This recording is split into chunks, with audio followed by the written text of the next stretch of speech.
Welcome to This Daring Adventure podcast, where we work on bridging the gap between where we are and where we want to be in order to live a bigger and bolder life. In this podcast, we will provide inspiration, tips, and skills you need to make your life the adventure you want it to be. Here's your host, mindset mentor, and life coach, Trista Gurdon. Hey, everybody. Welcome to this daring adventure. Thank you so much for joining me. This is episode 57.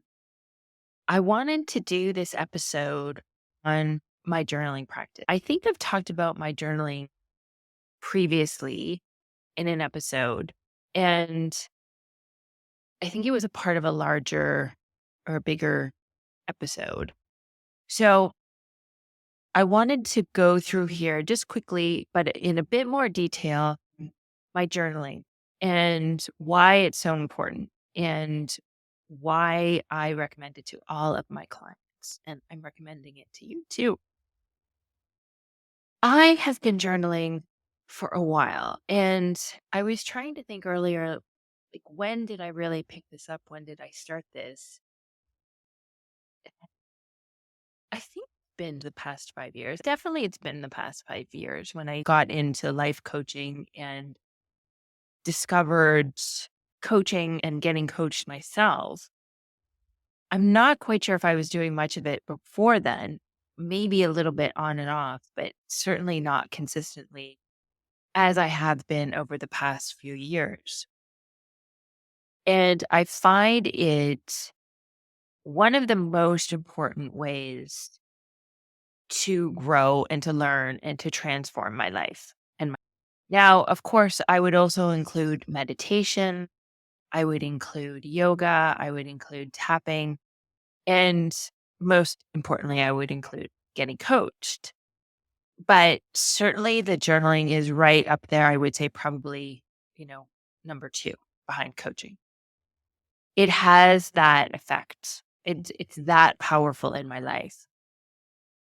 And so I'm going to give you just an idea of what I journal about. It has different components to it. And then I will tell you a little bit about why I think this is important practice. So, and this is in no particular order, but I do have an order. I do usually do each of these in a particular order. And there's no real reason for that, to be honest. It's just become a habit.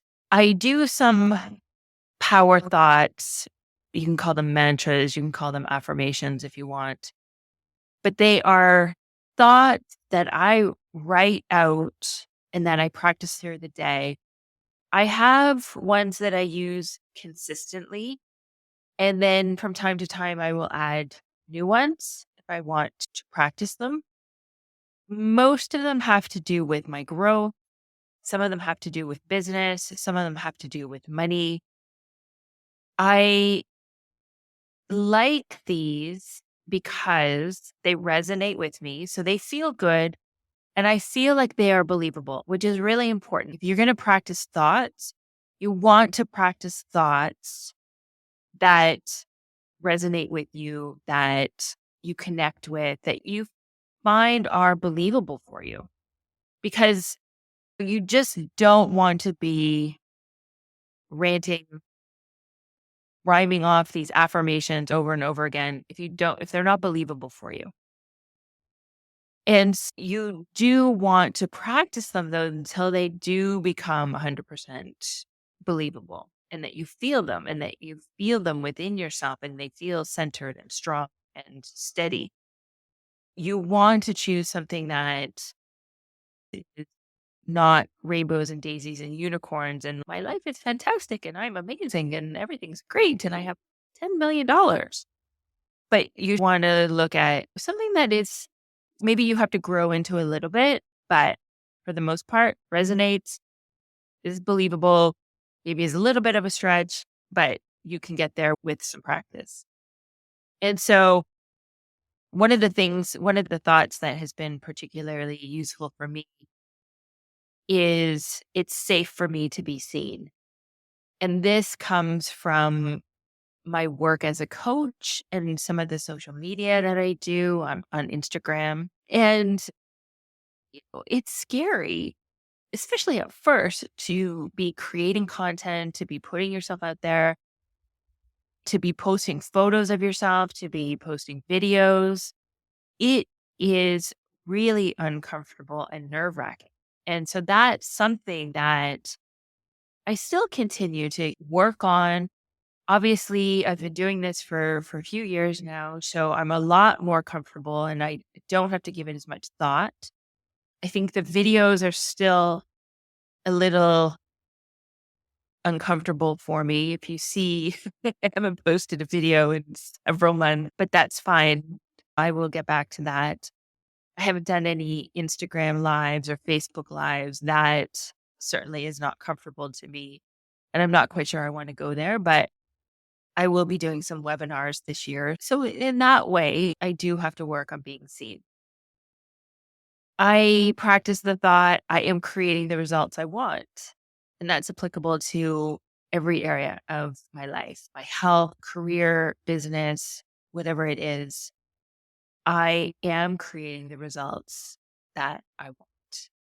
I am allowing with ease, living in abundance and working with the energy of give and take and creation, I think requires a sense of this abundance that I am allowing with ease, that things can flow easily to me, that it doesn't have to be a struggle. There doesn't have to be any resistance. There doesn't have to be any scarcity.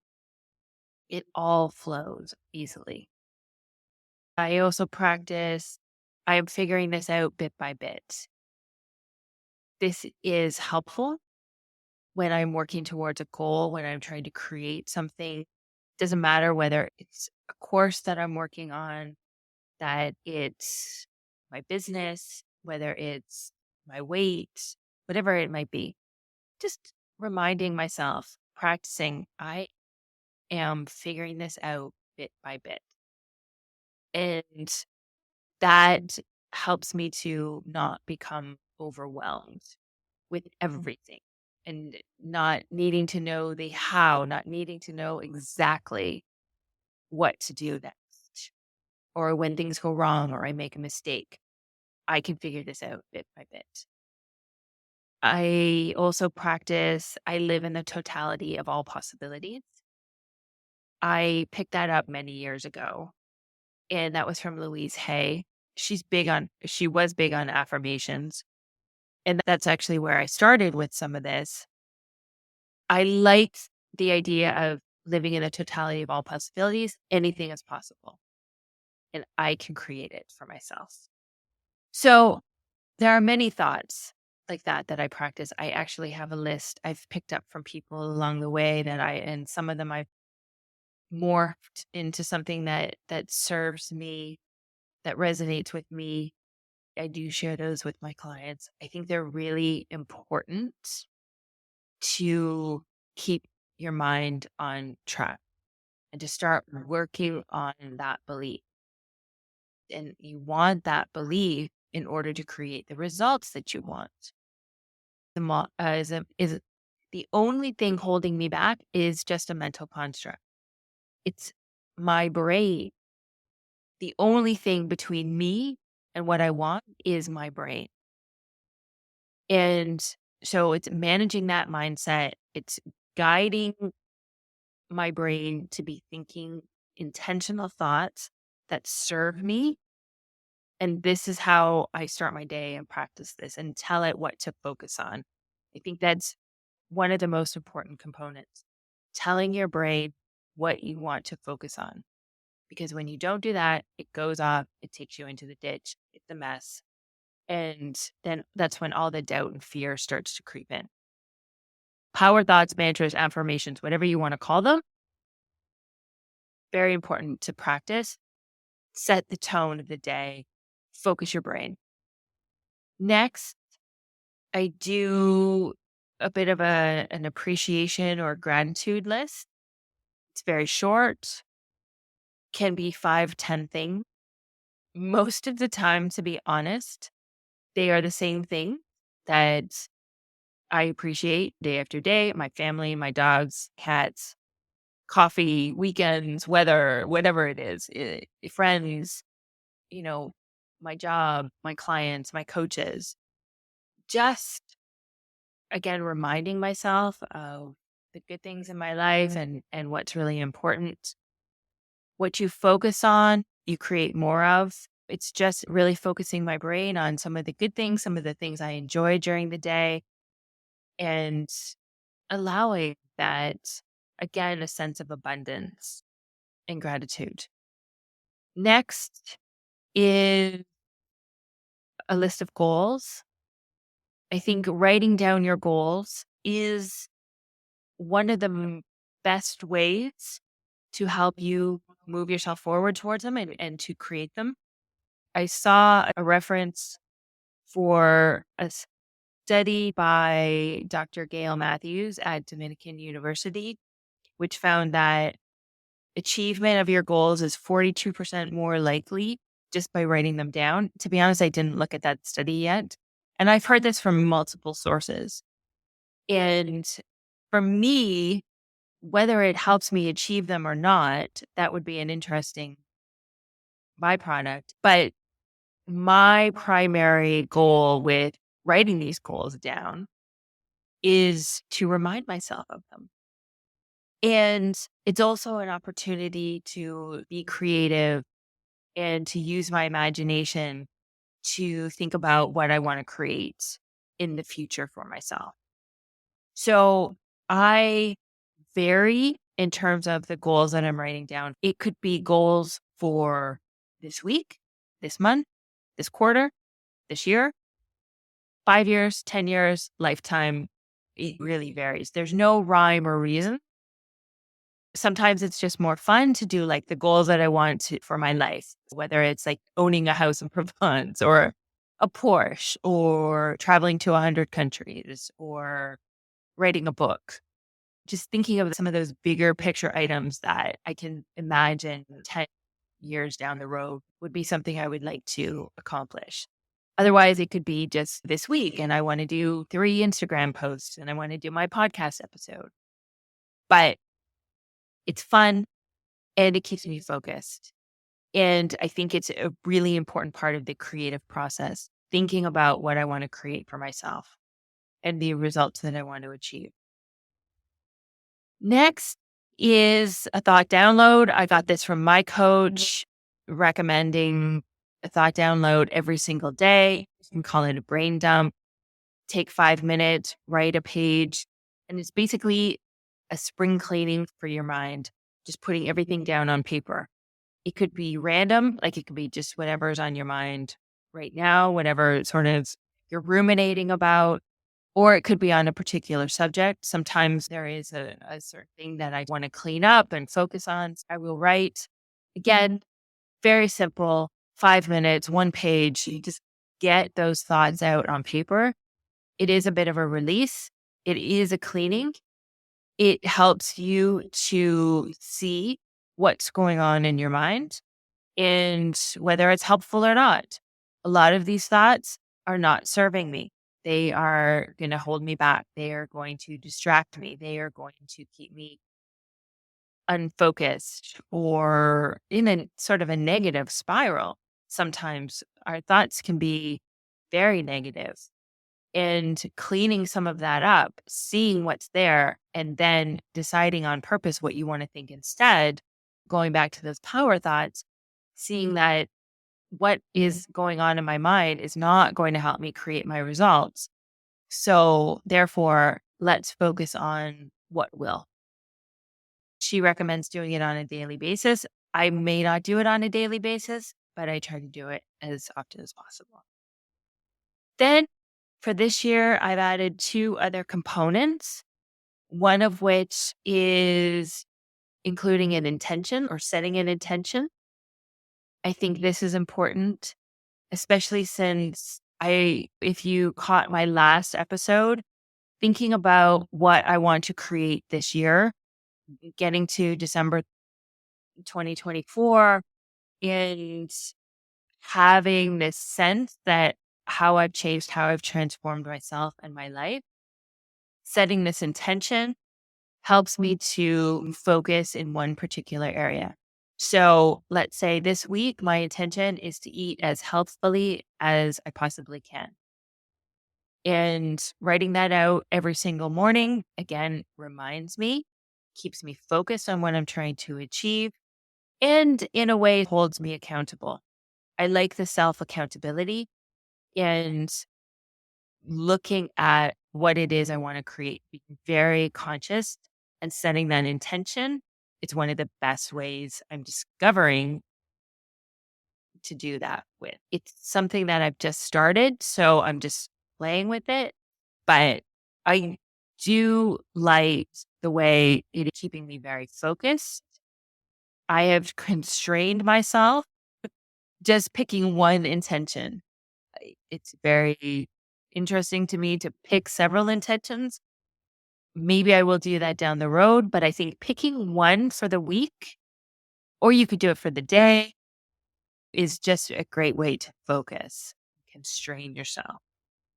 Next, and the sixth and final piece is celebrating.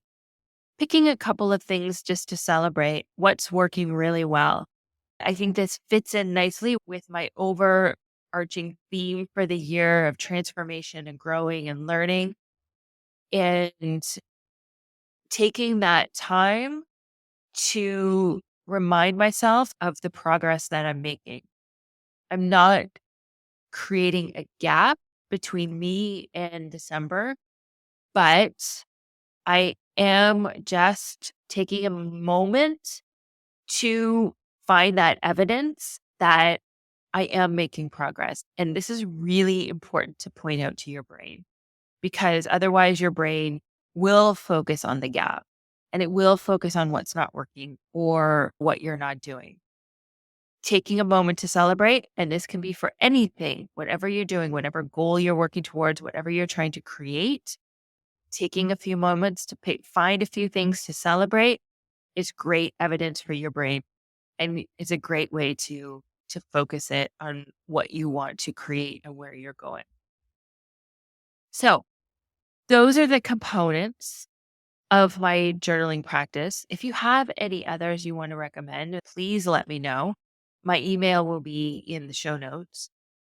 Otherwise, just to reiterate some of the reasons why these components are so important and a journaling practice is so helpful overall. It cleans up my brain every single day, just keeps me focused. I find that when I don't do it, when I don't take that time to focus, my brain goes literally into the gutter. It's just like it just veers off. And the fear and the doubt and the worry start to overtake me. This is really important as I work and build my coaching practice. It's important for whatever goal I set. I find that your brain does default to the negative. It will go there every single day, regardless. So taking the time to just steer it back, keep it focused is important. And I can tell the way I'm thinking if I haven't done my journaling in a few days. It really does make a difference. So I use it to organize my thoughts, gain clarity. Sometimes just, especially with the goal process, writing those out, seeing what's important to me, what would be fun, where I want to go, what I want to do. Gaining that clarity is invaluable because if you don't know where you're going, you're never going to get there.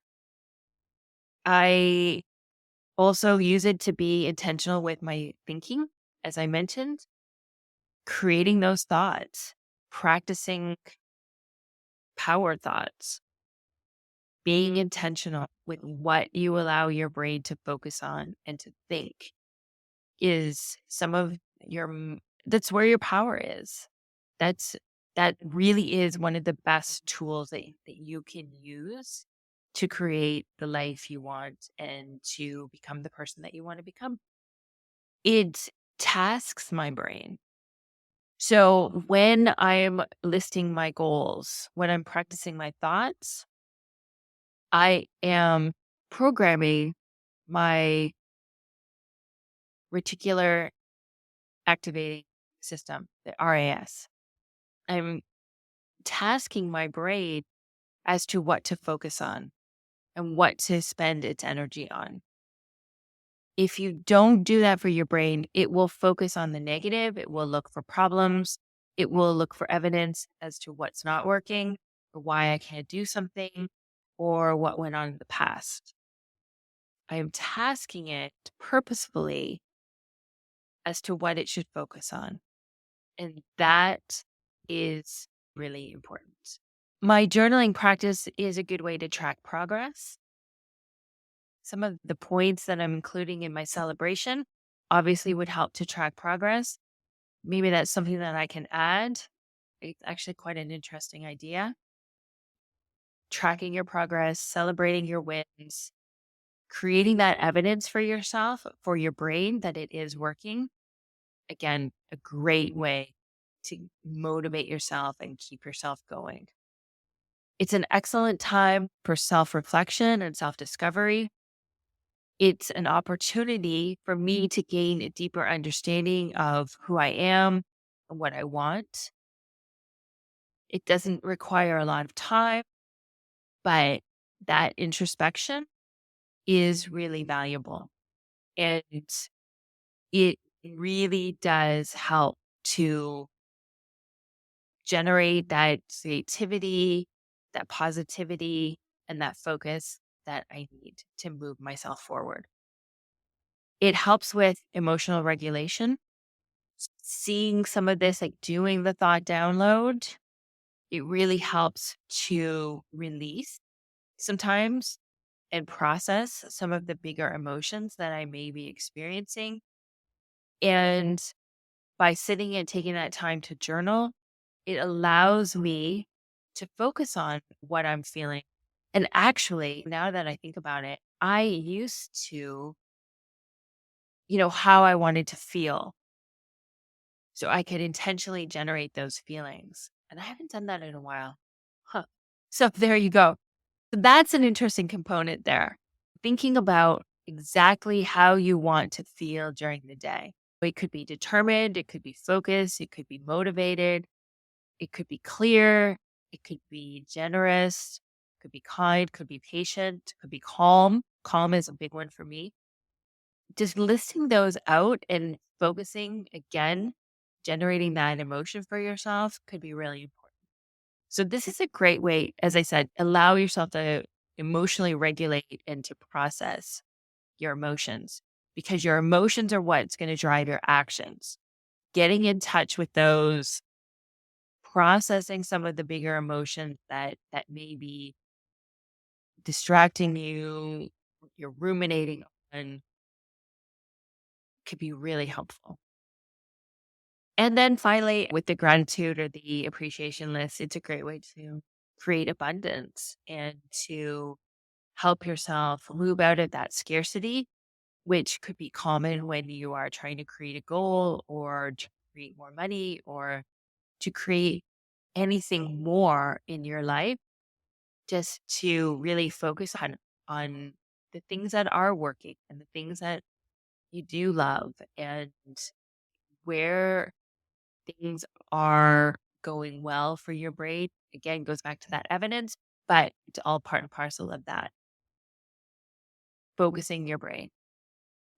It's all really important. And it creates that space, that feeling of space in you that this is working and that all is well and there is possibility and abundance will flow. Whenever you're creating something, you don't want to be in that scarcity, needy, grabby sort of space because that sort of desperation, that sense that things aren't working, that you need more, that there's a problem is not the space that you want to create anything. let alone your future or yourself. So that's my practice, and that's why it's important. I do highly recommend that you try it out for yourself. Can be some of those components, not all of them. Can be whatever you want. It's your practice, so you can make it anything. And start with one, and then you can add on as you go if you so want. And you may pick up other ideas along the way. Certainly, these are all things that I've picked up from other people and from my mentors and my coaches. So there's a lot of really great ideas out there. And as I said, if you have any yourself, please let me know. Thank you so much for joining me. If you're interested in trying a private coaching session for yourself, I will include the link in the show notes. I offer free private 45-minute coaching sessions. It's a great opportunity for you to bring any issue, any problem that you wish. Let's talk about it. Let's see what's going on for you, and you can get coached on it. And I will tell you a little bit about my 3-month coaching program. Coaching is a great way to solve problems, to help you feel better, to think better, and to live better. So I look forward to meeting you in those sessions.